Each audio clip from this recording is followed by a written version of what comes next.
जे तुला वाटतं आहे, अजून वेळ आहे, उद्यापासून करतो, पण तो उद्या उजाडत नाही. आणि दुसरी चूक म्हणजे हाती घेतलेल्या गोष्टीच्या मुळाशी न जाता अर्धवट ज्ञानाने तू गोष्टी करायला जातोस.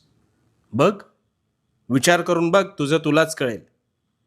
अरे नेहमी लक्षात ठेव, भरलेली घागर कधीच आवाज करत नाही. ती स्वतःचा मार्ग काढत संथपणे पुढे जाते. पण तीच घागर जेव्हा अर्धवट भरलेली असते ना, तेव्हा मात्र तिचा आवाज फार अधिक होतो. आता यातून काय शिकलास?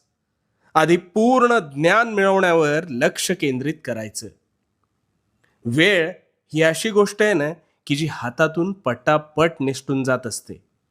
त्यामुळे एक गोष्ट कायम ध्यानात ठेव. आज जर तू वेळेला किंमत दिलीस, तर वेळ उद्या तुझी किंमत करेल.